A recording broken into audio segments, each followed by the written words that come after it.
রাষ্ট্রীয় সন্ত্রাস মমতার পুলিশ করছে। আমরা আজকে হাইকোর্টে রেখাপাত্রর মুভ করেছিলাম, স্টে পেয়েছি। ইতিমধ্যে আইনজীবী প্রিয়াঙ্কা টেবরিয়াল সিবিআইয়ের হস্তক্ষেপ চেয়েছেন এবং আজকে হাইকোর্ট প্রিয়াঙ্কা টেবরিয়ালকে অ্যালাউ করেছেন পরশুদিন ওখানে পীড়িতদের কাছে পৌঁছাতে।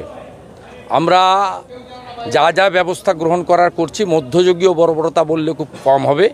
যেভাবে মমতা ব্যানার্জি তার পুলিশকে দিয়ে রাষ্ট্রীয় সন্ত্রাস সেখানে চালাচ্ছে, এর পরিণাম খুব খারাপ হবে, পরিণতিও খুব খারাপ হবে।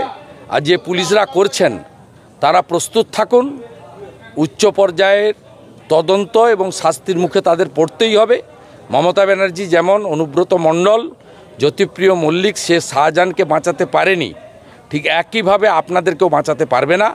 আমি খুব স্পষ্টভাবে কথা আপনাদের মাধ্যমে জানাতে চাই।